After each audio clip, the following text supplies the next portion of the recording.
Okay, it's about time. We've got quite a fair bit of people, our clients, some familiar names.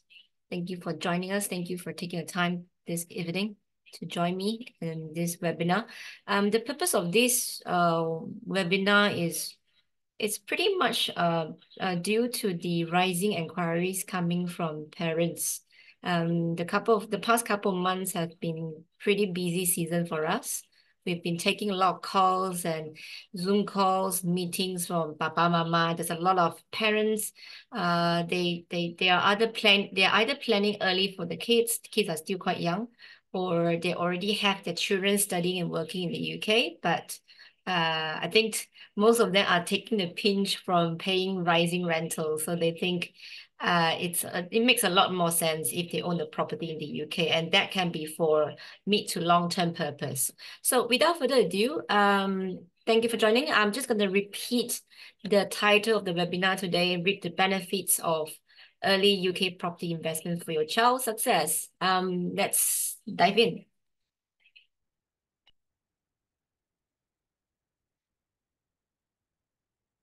Just a very quick introduction of myself and my company. My name is Shelvin. I'm the co-founder of RBC. We are a marketing consultancy firm that specializes in UK and Australian properties, mainly in the residential sector. I've given seminar and talks to private banks events like UOB, Maybank. I've spoken or given presentation in FIAPC as well. So in terms of our industry experience, we are quite seasoned, so to speak. We are actually the pioneering team who brought the UK properties to Malaysia in the year of 2009. That was right after the GFC. If you know Henry Butcher, we were the ex-Henry Butcher team as well. And then we went on to transition to JLL. And then when we have Red Bean Consultancy, which was a pandemic baby. We made this baby in 2020 September. We have supported many parents in the past. And you know, it's basically quite a generation thing. I still remember meeting clients when the kids were roughly around like teenage, and now 10, 15 years has passed on, and the kids were all grown up, and now they are actually investing through us. So it's a generation thing. So it runs in the blood. I have 17 years of experience in the industry. I'm very UK centric in that sense. My forte is UK property and London property, so to speak. Let's down to straight into the topic. Again, contents very much revolving around parents. So I'll start from the general or the common motivations that we observe from our parents, clients, all this while. Then we can see which kind of categories that you will fall into, and then we will just do a little bit more elaboration from there. There are couples of motivations, but many actually there are many sub motivations, but I just group them into 5 major categories. Definitely love and affection is the number one factor. I mean, parents are basically giving everything unconditionally to the children, and definitely when it comes to helping and supporting them to own their first property, that very much comes from the place of love. Yeah, so love and affection is number one. And number two, you see that there's a portfolio building. I mean, most of the parents that we met or we have dealt with, usually they are on a very long-term journey with us. So apart from buying for the children, they are also having a very strong motivation to build a portfolio in the UK. And that is mainly for diversification of risks. Different markets, different city has their own property cycles, economic cycles. So they want to take advantage of that. So that's one. Then definitely, if you come down to this side, financial literacy, this is a very interesting term. I think we probably heard a lot more of this term recently. That is because of the rise of, economic situations. There's a lot more people knowing how to invest, and they invest since young. And then, of course, parents will want to help the children as well to cultivate financial independence. And then property ownership can provide their children a level of advanced knowledge of financial independence and stability. That is the keyword. And to prep them as they enter adulthood. So that is pretty much one of the very biggest motivation I can observe from them. Next, we have legacy planning. Property can be an effective part of estate planning, helping to pass on the wealth to the next generation. There are also a fair bit of tax benefit as well. So I will get down into that part later on. So when you transfer the properties to the children, they are basically some tax savings. And I would show you on the couple of slides later. Okay, so that can be done very strategically over time. Then, of course, last but not least, we have financial security and wealth building. Two reasons, basically two reasons. First, I would think capital appreciation is factor number one. And then when we dive into UK property market itself, the market has historically shown a very strong long-term growth, and that provides a significant return on investment. And secondly, property is seen as a stable asset, is tangible, is easy to manage compared to more volatile investment or instrument like stocks. Then thirdly, actually, there is a third one, rental income. So investing in rental property can generate a steady income stream to support their children financially. And I actually have done a calculation, and I can't wait to show you because that is true, a very realistic sort of calculation basis. I even use formula to come down to arrive at the figures. Then I can show you how the property investment can cover their education fee and also living costs.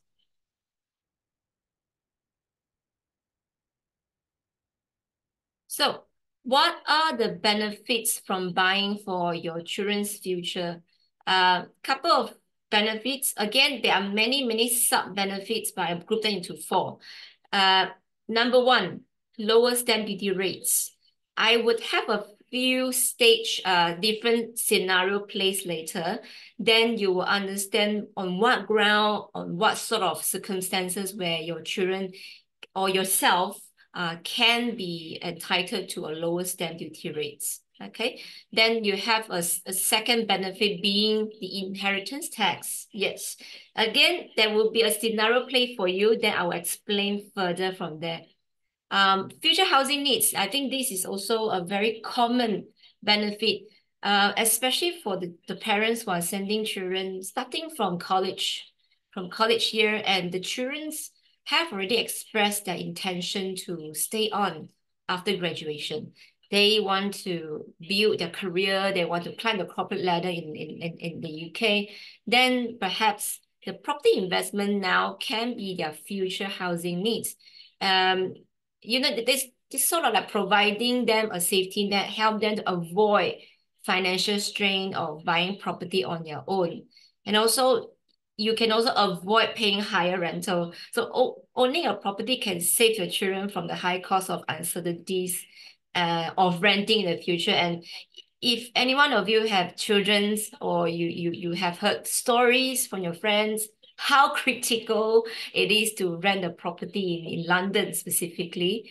It is a very challenging situation. You'll get outbid. There is just this many of rental stock available for you to rent. And as one rental listing could have roughly about 20 over tenants on the list waiting to view. And you have to wait for a turn. And usually you can't, because if you're on the 7 or 8 group waiting for the viewing arrangement, then usually the tenant's offer would have already placed before you could even have a turn. So it's that competitive. Now, of course, when it comes to rising rental, especially the past 12 to 24 months, the market was very, very robust, very busy because of the high interest environment, and a lot of people were refraining themselves from buying properties, hence why they continue renting property. And that makes the rentals, the tenants available in the market a lot more. And there is just this many of rental stocks available. So that is the rental housing crisis. Last but not least, currency and inflation hedge. I'm very sure all of you can relate now, especially our currency is not doing quite well at the moment. Then a lot of parents, investors were coming to us and they deem putting money into the property will be the safest method for them to hedge against currency movement. Okay, let's go into the scenario play. I'm going to do some case study, then we can dive into the numbers. So scenario play number one. I am purchasing, so I am the first person will be yourself, like the parents, okay? I am purchasing a property now for my kid who is going to study in the UK in 2029, which is 5 years from now, okay? The primary purpose of this purchase is to finance my kids' education and living costs in the UK. So it's a very common motivation, and that motivation or this sort of thought process has been very popular among the China investor, and they have done it since way back. So in Chinese term, they call it as 以房养学. They use the investment from the property to finance the tuition cost for the children. So let's see the number. Financial planning. So very, very important. You have to budget for your kids. Okay. Again, disclaimer here, it depends on where you work, where you study, where you live. There are different cities in the UK, hence why the living costs can be quite different as well. So it really varies on your lifestyle as well, how much you spend as a student. But I was taking all the median figures, the average, so I make it a bit more fair in that sense. Annual tuition fee, which is the university school fees, so to speak. It is very wide range, very depending on the courses your kids is taking.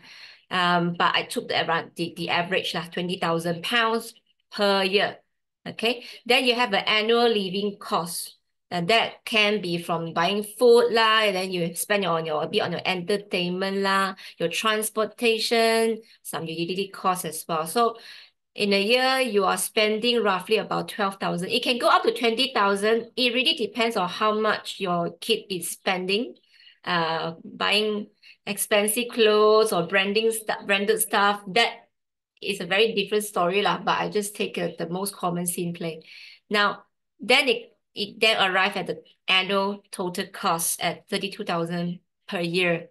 And usually the courses in the UK, being offered in the UK is around 4 years lah. But again, if you're taking honors degree, you're taking master degree, all this doctorate degree, then it's a very different story. I'll just take the most general one, which is the degree year, 4 years. So 4 years, you have to spend £128,000. Crazy. It's very expensive. If you times 6, then you'll be like, oh no, you have to sell don't know how many properties to cover that. Worry not, you can use property investment in the UK to cover that. So let's see how it works. Assuming you're buying a property now in London and the initial property value, I'm taking the lowest, the loss leader unit from the scheme that we're currently promoting, 399, one bed in a growth area. Growth area meaning they are located within a regeneration setup, hence why you're subjected to a lot more growth potential and capital appreciation. And I'm taking 5% annual property price increase. That equals to capital appreciation. And 5% is basically the UK average or the London average, so to speak. So I'm not taking a very bullish figure. And from this sort of unit type and the location and also the tenant's profile in the area, you will achieve £1,800 monthly rental. And then this monthly rental is also subjected to rental growth because market is still undergoing a lot of shortage issues and all. So they won't have any issues in getting the tenants. So I'm putting 10% as the London average. So assuming you're taking 70% loan on an interest-only loan, and I'm calculating on the basis of 6% because currently we are still in a high interest environment. But the good news is the interest rates will be due for a cut soon. I'm not sure how soon, but my guessing is it will be roughly about September, maybe August, September time. And then we are looking at, I'm actually expecting to see the rate dropping down to 4.7. Hopefully, fingers crossed, but it really depends on the UK election as well. Okay, so I have put in all the figures. This is true, really like professional calculations and valuation calculations. So the total rental income in 5 years, it's on a compounded calculation. So you have about £132,000 in 5 years. Then you minus the service charge and the property management. The property management is when you hire our letting partner in the UK who manage the property for you, who find a tenant for you and collect the rental income for you. So times 5, you are roughly paying roughly about £22,000 for 5 years. Then you minus the mortgage repayment, which is on the interest-only loan, roughly about 1,400. And then 5 years down the road, you are paying roughly about 83. So then from there, we plus the total capital appreciation from this property. Okay, then that's the formula that comes in, the formula for the present value. Then you will see that the capital appreciation portion is pretty good, pretty good. Then from here, I have the total net income after 5 years, which is 177. You probably think that I shouldn't put the capital appreciation. I should just divide it. Even if I divide it, I think we are still able to cover the living cost. Yeah, because it really depends on whether you want to sell it off. Most of the clients would, it's a 50-50 thing. Sorry, I should correct my statement. 50-50 thing. Some of the clients will keep the property for the children to stay when the children go into the UK and study. Another 50% of them would choose to sell it off. Then they can use the sales proceeds to cover the UK living cost and the tuition cost for the children. So now the net surplus here, you will see that you are earning roughly about 50,000. But I also need to put it out there that there are other considerations as well. Also, depending on the taxes you need to pay. But as long as you're putting a property into your name and the spouse name, then usually you can enjoy a lot more tax allowance from there. So for the taxes part, I would not address much in this webinar because it's quite a chunky topic, but I can direct you to our tax webinar, which is the recorded version on our YouTube channel later. Okay, so this is the calculation. Yes, you are able to cover your kids' educations if you were to go into the property investment in the UK now. Scenario play number 2. My child is currently in the UK, working or studying. I intend to purchase a property for him or her in the UK. I intend to put his name or her name under the property in the UK. Okay. And most importantly, I will be the financier for this property. So financier means these parents, like yourself, will be paying for the property. Okay, but the property names are under the children's name. Now, first thing first, you need to ensure that your kids are qualified to be able to own a property in the UK. Condition to fulfill, let's take a look at this. They have to be above 18 years old. Okay. Now, this second and the third points is for you to enjoy stamp duty benefits. Okay. they must be qualified to be a UK tax resident. It doesn't mean that they must hold a British passport.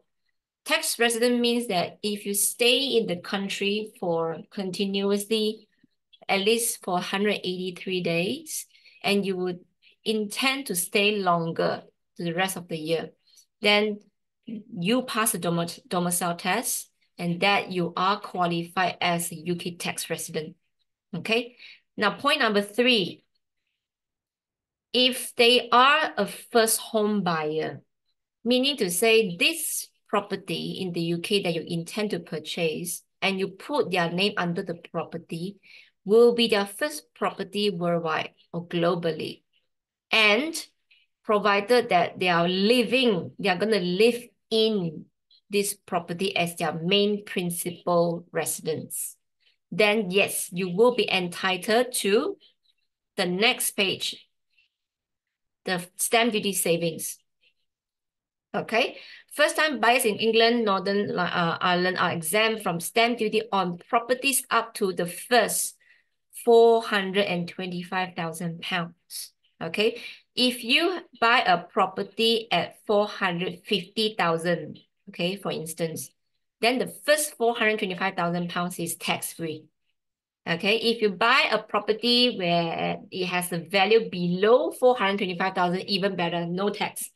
But your kid will be holding the property as the property owner, number 1. Number 2 is they pass the domicile test as a UK tax resident.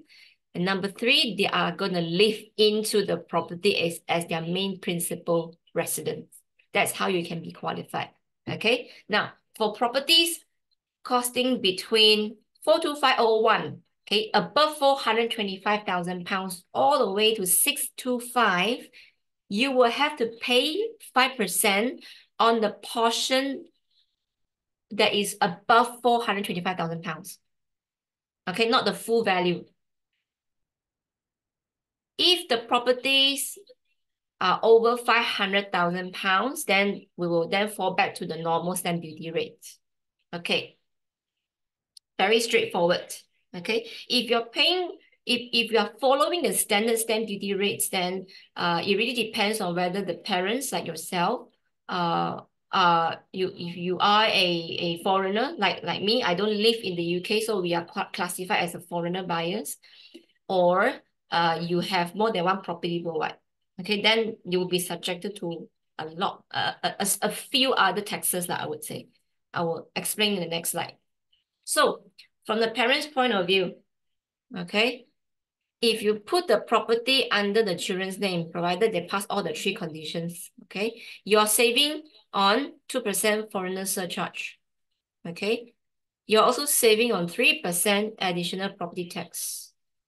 So on the flip side, if I were to reiterate the whole thing, if you are buying the property with your name, you're the parents, but you are non-UK tax resident, and you already have a few properties in Malaysia, for example, then you would have to look out for these 2 taxes. You would have to pay for these 2 taxes. So effectively, if I give you one example, a very classic example, if you own a £500,000 property, your effective tax rate for the stamp duty is roughly about 6%.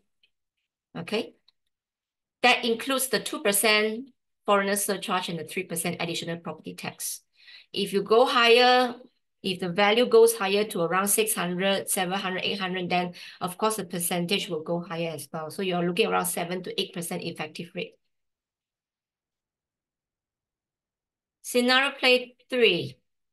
My child is currently in the UK, he's working, and then since established 2 to 3 years employment and credit history. Okay. I intend to purchase a property for him and her in the UK. I intend to put his name under the property in the UK. I will be paying down a deposit for them, and the balance will be on mortgage under their name. Okay. This is a very common situation that we have come across, especially the past 6 months. Parents were like, "Aya, my children's like they're all grown up already. They are earning, they are either working as auditor or pharmacist, lawyer, they probably just starting out, but some of them actually are buying off-plan property, and off-plan property would take roughly about 2 or 3 years build time. So by the time the property is completed, the children would have already established their credit history with the bank. So it's just really ngam timing for them to apply for mortgage. So let's see what sort of advantages you'll be getting. So generally, UK residents, if they work there, they stay there, definitely they are going to be classified or categorized as the UK tax resident. So UK residents generally have easier access to residential loan with more favorable terms. Whereas non-UK residents, they can, of course, like us, we can still obtain mortgages, but we are typically facing a stricter criteria, so to speak, or high interest rate because there will be more risks involved and there will be more extensive documentations requirements. Okay, so I put in a table to compare in between UK residents and non-UK residents. UK residents, that means your children, if they were to shoulder the loan and they are already working there for 2 or 3 years, they can enjoy a higher loan to value, which is the loan margin. Common scenario is 80%. Some can even go higher, but really depending on the lenders. Okay, whereas non-UK residents is up to 75. Some cases, but very rare, could go up to 80%, but that is only when you have a bigger loan size and you have a lot more FD to support lah. Okay. Now, interest rates. Definitely you would have a more favorable interest rate as a UK resident. So currently is in the region of 4.5% to 5%. Okay.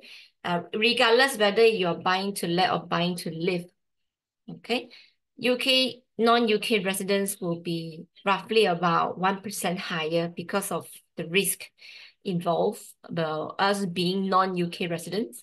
And then we are an overseas landlord, so to speak. So the rates will be slightly higher. But again, hopefully the interest rates will come down very soon. Okay, then we will fall back to 5 or 4.5% for even for non-UK residents. Okay. Loan tenure, very general, even applying across the board, 35 years maximum, but 85 years old, whichever comes first lah. I wish I can live that long also, but I don't want to own so much money. So that is the common comparison. So definitely if your kids are taking a loan as a UK residents, they are paying a lot lesser or lower interest rates. And that can also qualify for higher LTV. Some would actually allow them to buy property with lower deposit requirement. So required documents, I get this question many times as well. Very similar to how we apply loan in Malaysia. So you definitely have to provide your proof of identity, your proof of address, income verification. So that is the chunk of the documents to justify your income profile.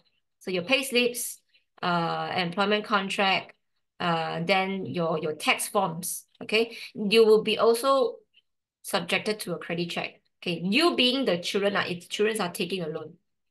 Okay, and of course, I don't mind showing the documentation for foreigner like us. If we don't stay in the UK, we are applying as a non-UK residents, there will be a few more documentations required. So of course, that covers just now ID, proof of address, the income, the proof of deposit funds. Deposit funds meaning when you purchase a property, for example, through us, and usually is a new build product, then new build product would have perhaps, so just put in a scenario like 2 years build time, then we will require a 20% stage payment. Stage payment they will start from the first 10% from 21 days from signing. And then the second 10% will be a year later. Okay, so they will need to see the proof of payment of this 20%, which is very easy. You just need to provide your TT slips and all. Okay, background properties, which is the mortgage statements and tenancy agreement that you have from the existing properties. Then UK bank account, this is quite new. I think previously they didn't actually ask for or require it as a prerequisite, but our mortgage partner Capricorn could actually help to open a bank account. Okay, so worry not. And of course, when it comes to the subject property, you will have to provide the sales memo. Sales memo is more relevant to sub-sale lah. But if you're buying a new build, then the contract of sales will be the main documents that you need to submit with, and also as well as EWS1, which is the cladding certification, and EPC. EPC is not so required anymore, but it was quite an essential item.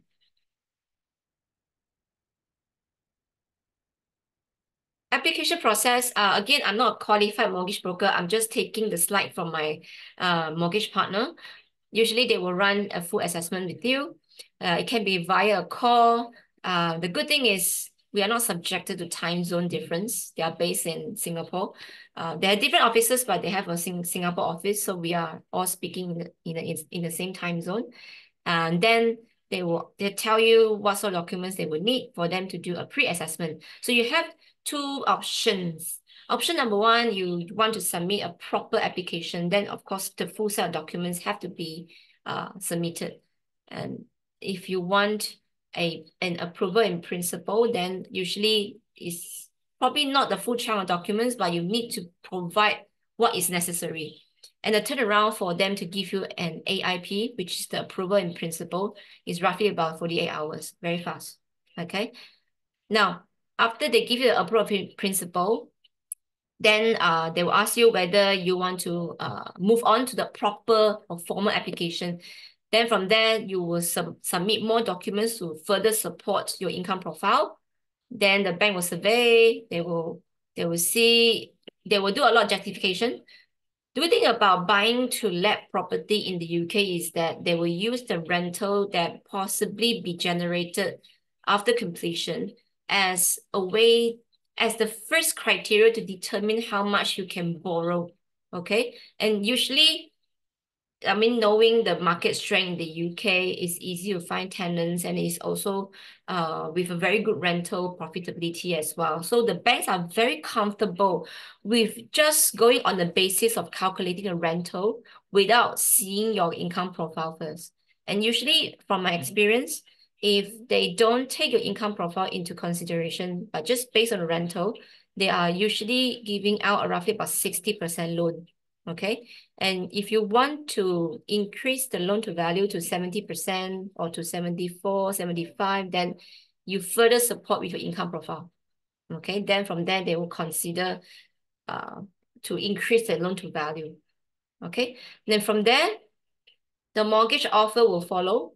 It will take roughly about 6 to 8 weeks. 6 to 8 is very, very common. But some, if they can rush, they can come up with in within 4 weeks' time. Okay. The mortgage offer is valid for 3 to 6 months, but usually it's 6 months from most of the lenders. Then the solicitor will require further 2 to 3 weeks to draw down the funds, and then we can go through the completion. Again, this is the time where you need to take note. The applications towards UK lender can only be done 6 months before completion.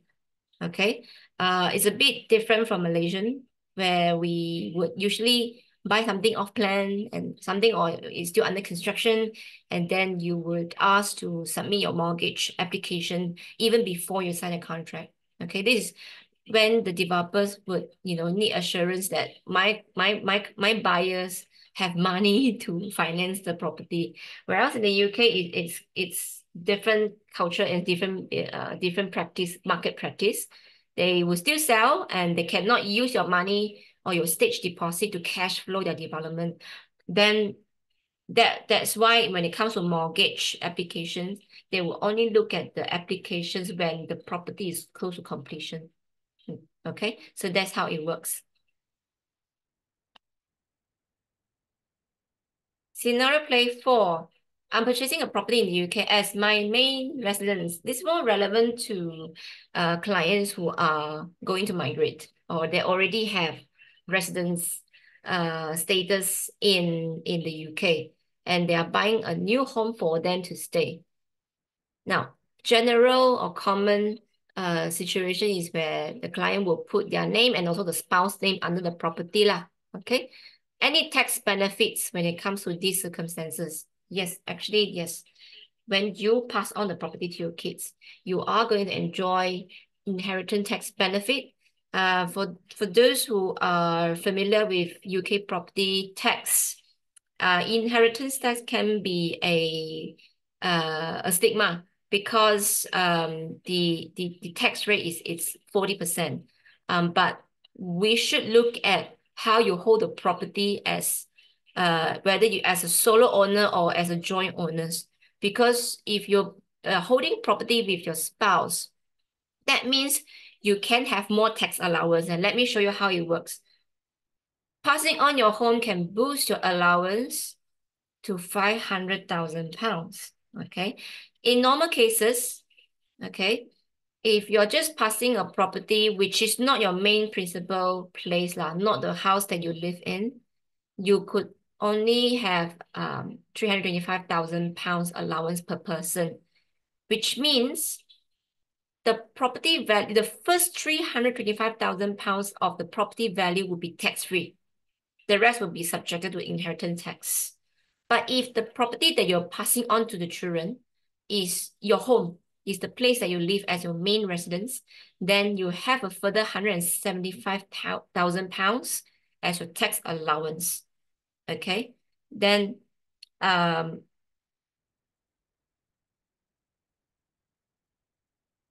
line is still connected. Okay, the line is still connected. Then you have to look at this description. It's an additional allowance you will receive on top of the existing 3,000 to 5,000 pounds. Okay. If you pass on the property to your children, including adopted, foster, and stepchildren. Okay. Applies to your estate that is worth under 2 million. Anything more than 2 million, that will be on a very different calculation base already. Of course, the allowance are double if the property under both you and your spouse's name, because they are also having the same level of allowance. Okay, so that is from the parents' point of view, if you pass the property on to your children. So what's next?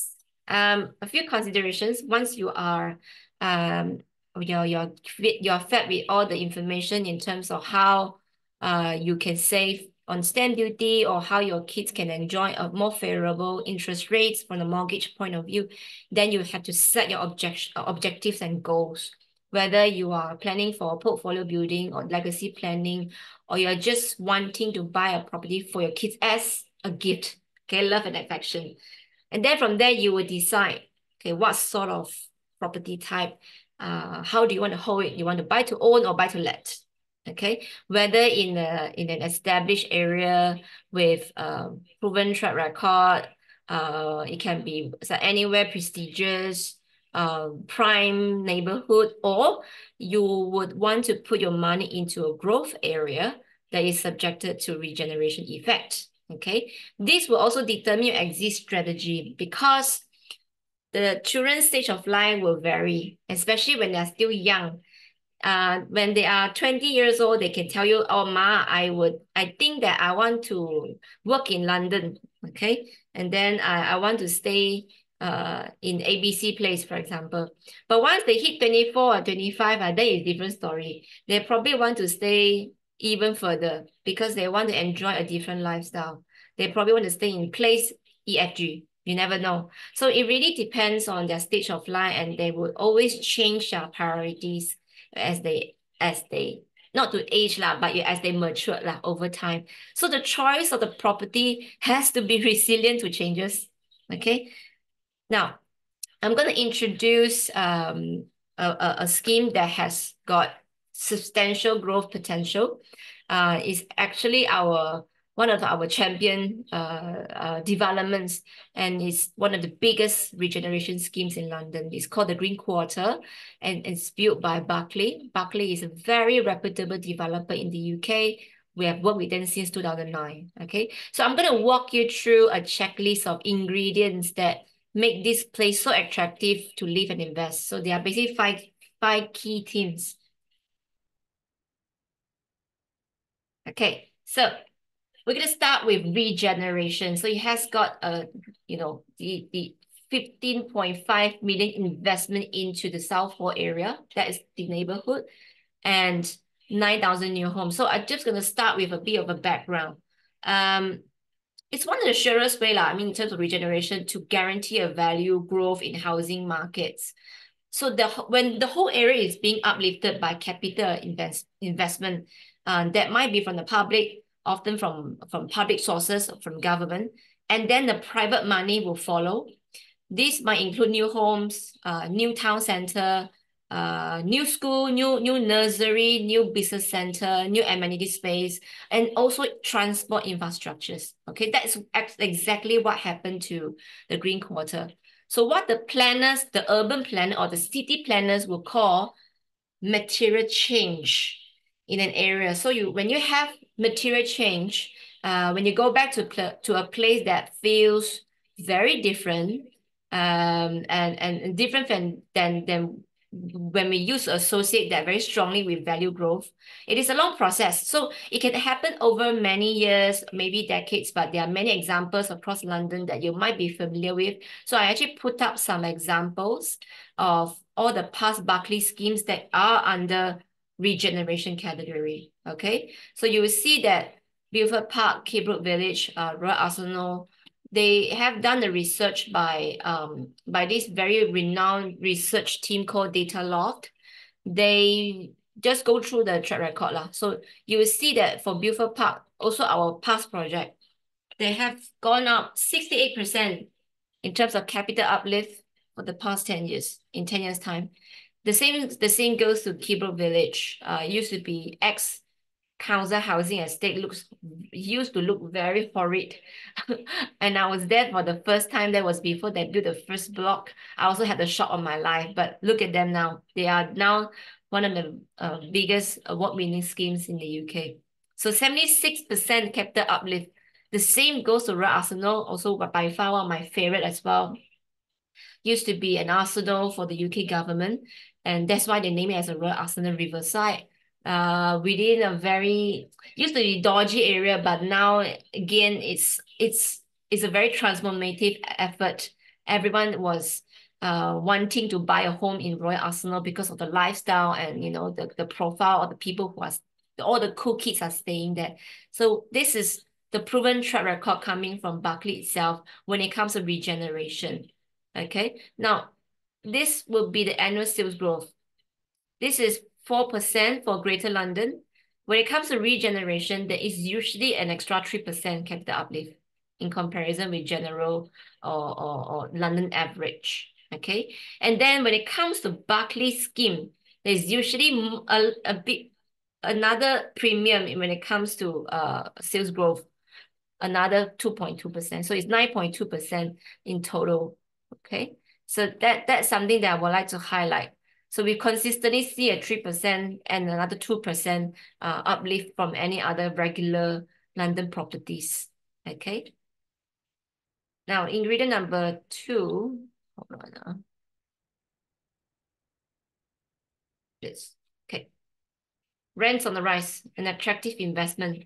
So we've seen 15% price growth in terms of rental receivable, and I mean it is still an early stage in the process because the Green Quarter is still now on the stage 1, even though they have delivered 1, 2, 3, 4 blocks already, but still in the stage 1 sort of construction journey.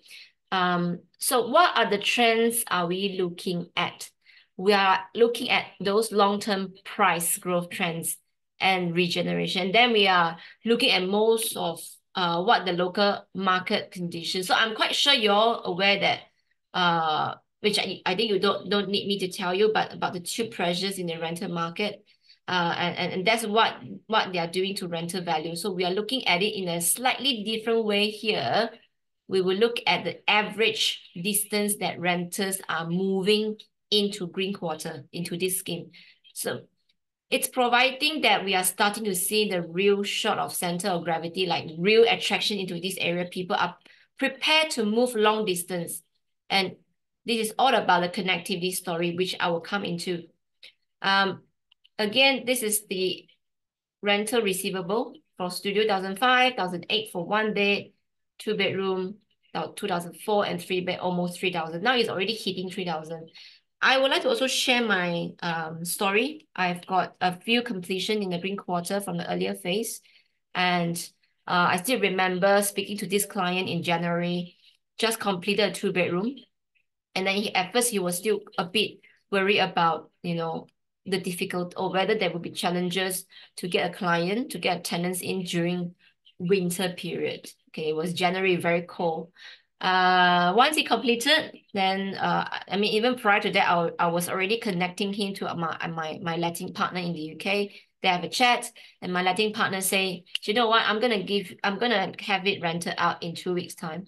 Okay, and my client say, no, not possible.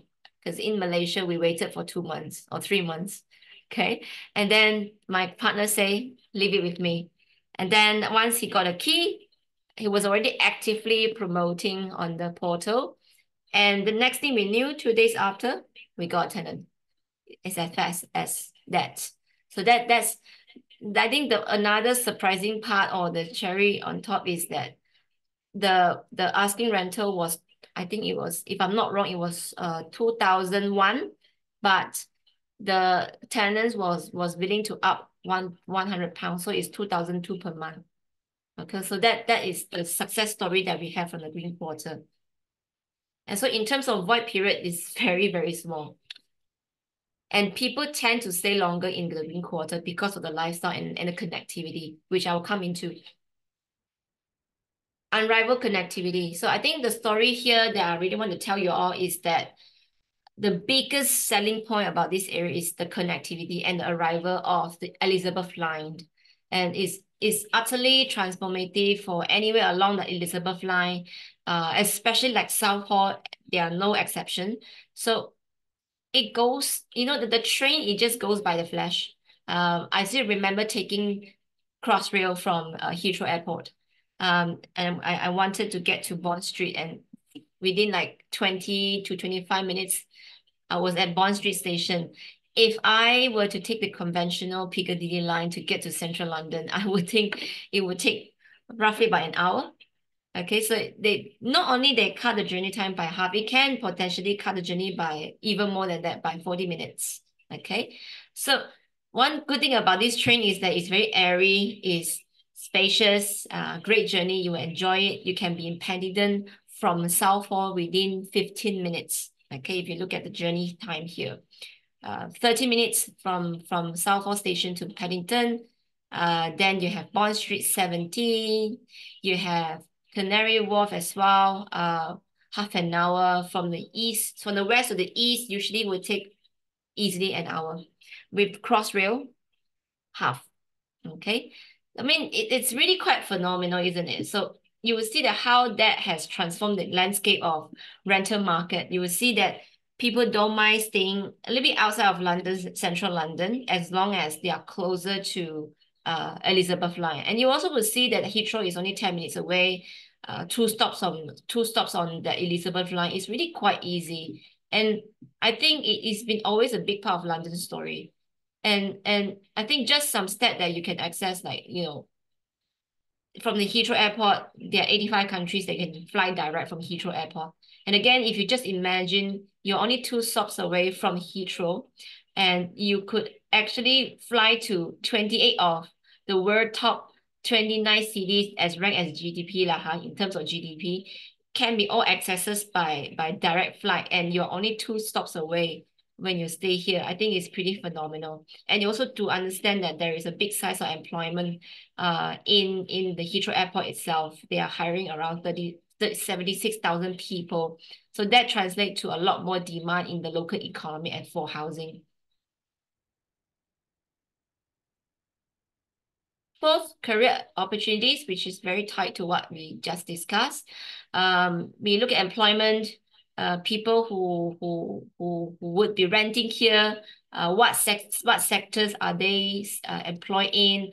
And we found that the whole cross section of high paid employment, okay, you see that IT and communications, professional, scientific, technical, and then this is more towards the transport side.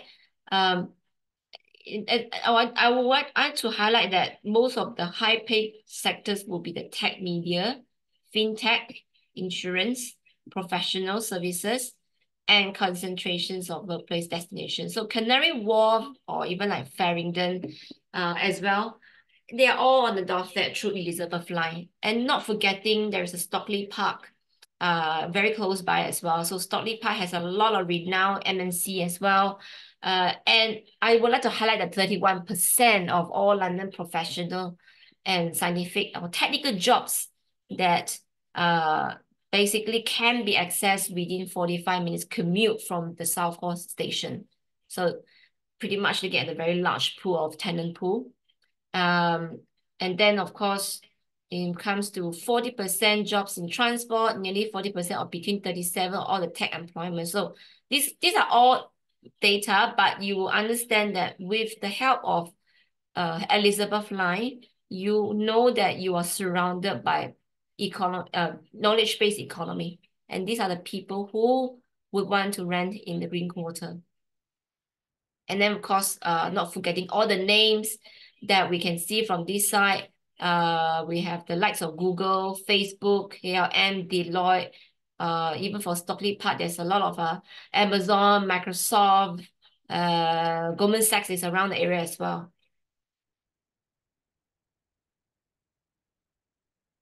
Education, super important for parents like us. So you see that how Elizabeth Line brings everything so much closer, right? It also brings London top university within a much shorter journey time. And I think that's quite important when we understand who is going to live or study in the area.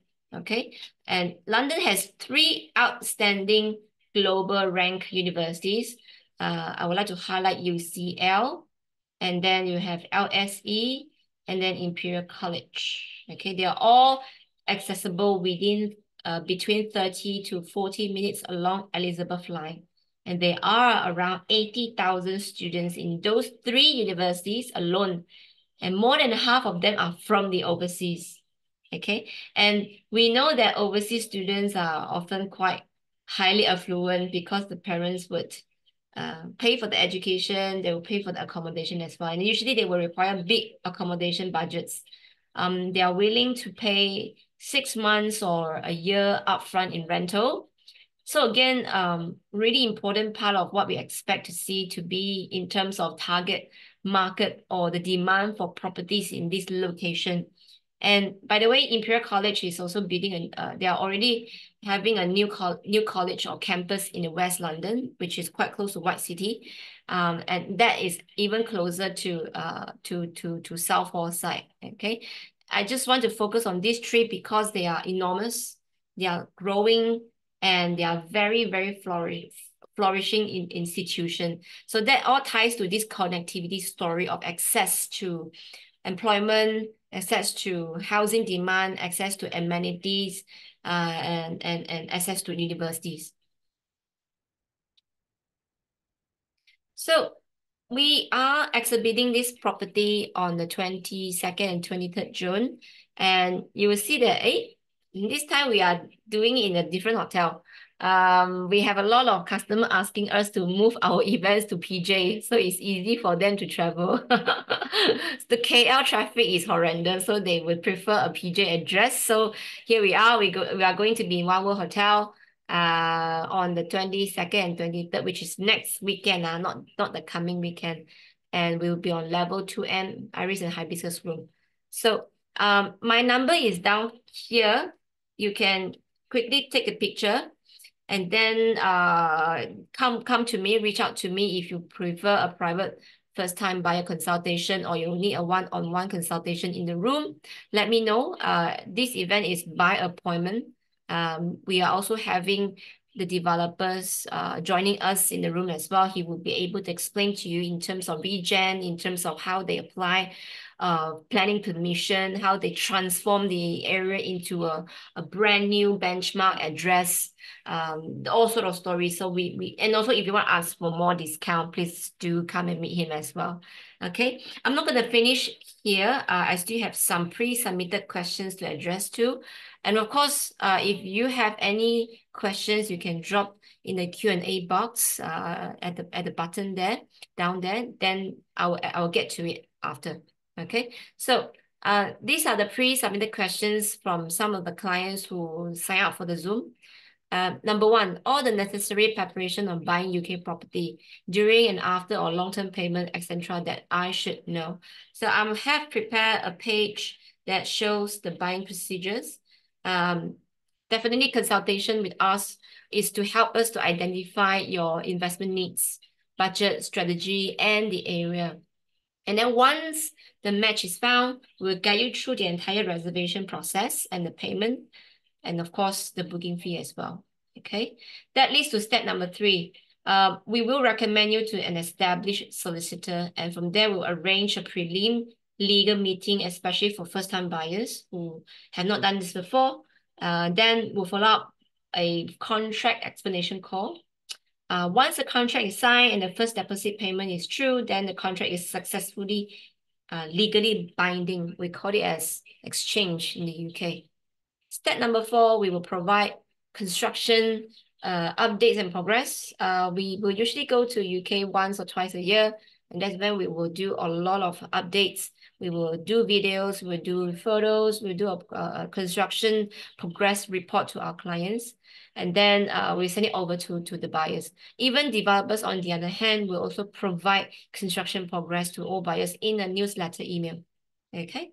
Now, moving on to step number 5, we will promptly remind you and assist you on the mortgage application, especially when it's approximately about 8 to 9 months prior to estimated handover date, which is the legal handover date, the completion date. So you will have ample time to shop for the right financiers. But of course, in terms of the proper formal mortgage application, you must submit within 6 months from completion date. Okay, don't worry about the completion date. You probably would assume that, oh, how am I supposed to know when the property will be completed? You will get the clue from the developer's construction update, because they will give you an estimation from there. Okay, step 6. That's when we hit the completion date. We'll guide you through the completion process. Even prior to that, we will give you a completion clinic. We usually will do that a year or 9 months before the actual legal handover date, just to really prompt you on the preparation for the mortgage application or the purchase of furniture pack. And then, of course, we will give you the rental estimate as well, and which letting partners you want to go with. So we will do all this homework for you together with you as well. Okay. And then step number 7, we will connect you, we'll follow through to the right leasing or property manager if you were buying the property to let. Okay.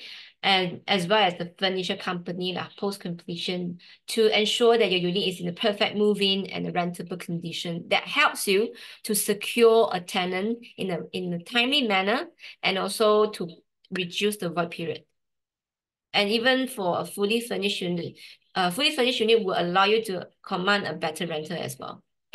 Lastly, we will continue to deal with any other matters or concern that you may have experienced throughout your investment journey. The relationship just doesn't stop at the completion. It actually goes beyond. And even if you want to have any support or assistance in terms of resale of your property, we can then arrange for valuation and advise you on the exit strategy as well. Okay, so that's the gist of it. I don't have the cash flow with me because that will be a very big chunk of discussion, but this page will be pretty much telling you the estimation of the acquisition cost you have to prepare if you buy a property in the UK. And I was just making some assumption where, the one bed is about 350 to 500. And then you have 2 bedroom, 500 to 700, which is quite aligned to the Green Quarter pricing, and assuming that you are taking a loan. So stamp duty, land tax, again, if you're buying with your name, and then definitely if you're not in the UK, if you don't pass the domicile tax, then you are paying for the surcharge 2%. And if you own more than one property worldwide, then also another 3%. So this 6 to 7% is already inclusive of the surcharge. Okay. But you just roughly gauge that it's about 6 to 7. If you buy something more than 600,000, then you will be subjected to around 7 to 8% effective rate. Legal fees plus disbursement is roughly about 1% of the purchase price. Can't give you the exact one, but it's very close to it. Normally, the lawyers in the UK would have a tier, a range, basically. Like, for example, property below £500,000, they are probably collecting 2,350 plus VAT.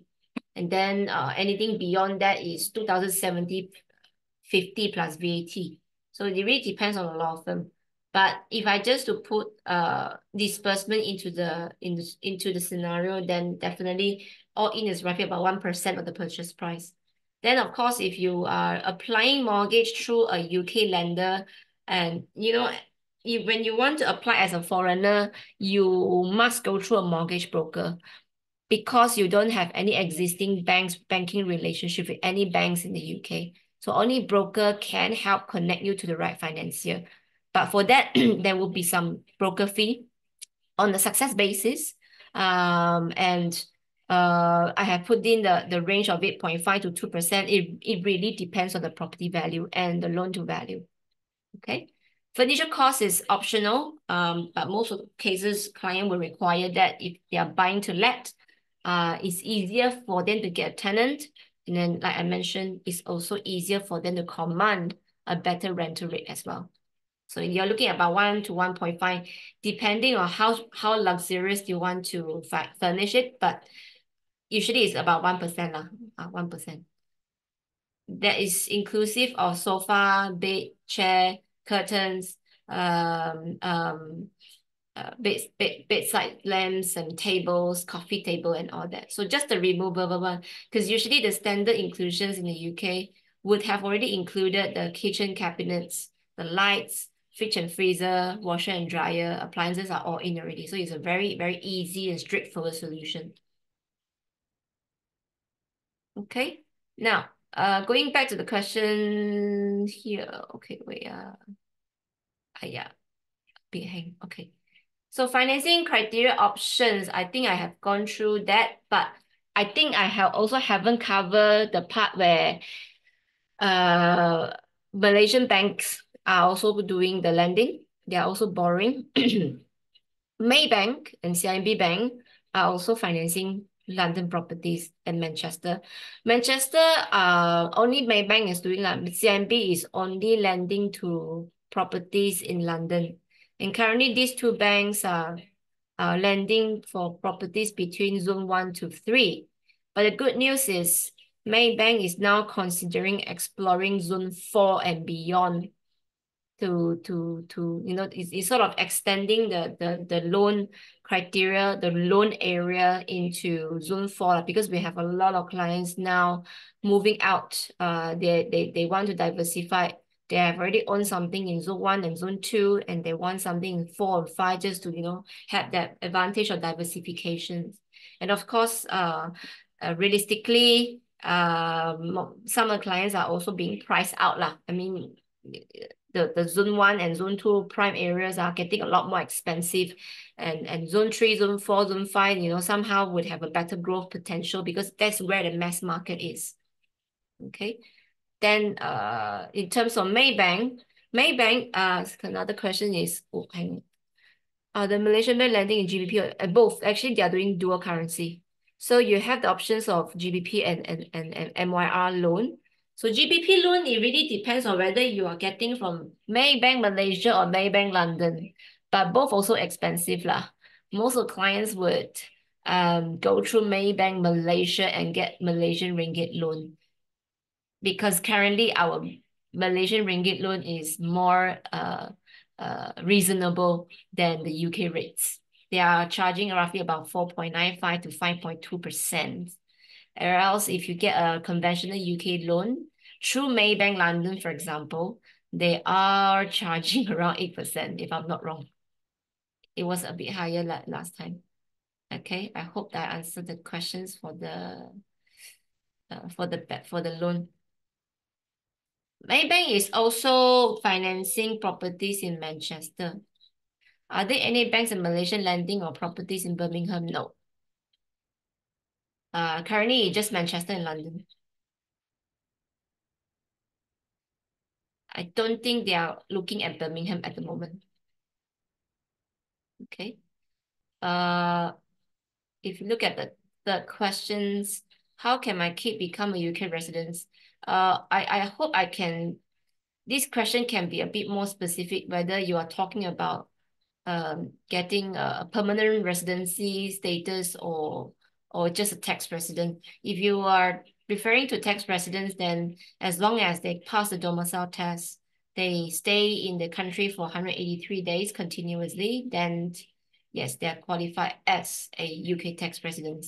If you are talking about or coming from the migration point of view, unfortunately I'm not able to advise that because that's not my specialization.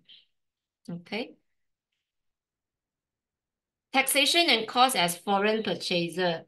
I I do hope that I can address that in this session, but again, it's a very dry and very lengthy discussion. So I have a page here that will help you to understand. If you go on to our YouTube channel, go to YouTube channel and type Red Bean Consultancy. We do have a recorded text webinar that has been already uploaded since last year. Not much of changes into the text though, so you can still refer to this webinar recorded on, I think it was 7 months ago in October or September last year. Okay, do have a look at that. That will help you to understand it's a very comprehensive webinar, I would say. Okay. Any more questions? Please feel free to fire away. If not, then we can wrap up this session. Again, my contact details is here. We also have 3 Instagram account, one being our conventional company Instagram account, but we also have a bite-sized property media, that sort of information or infographic page. You can add us on that. And that's my personal page would also feature some property information and content. And don't forget to subscribe to our Property Space podcast. We often invite industry leaders or developers representation or our working professionals, associates, like people coming from the mortgage side or from the legal side to come to our show to feed all these educations and information in regards to property investment. May not be always about UK. We probably will also invite people who buy into other countries as well. So I do hope that you can subscribe and then and enjoy our content. Any more questions?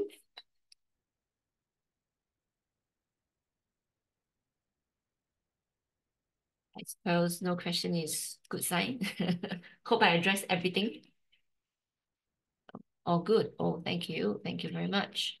All right. So I'm gonna go back to this page. I hope to receive some of your inquiries. If you wish to drop by our sales events on the 22nd and 23rd, give me a shout, drop me a text on this number. Then we will arrange from there. All right. So that ends our session today. I hope I have been helpful.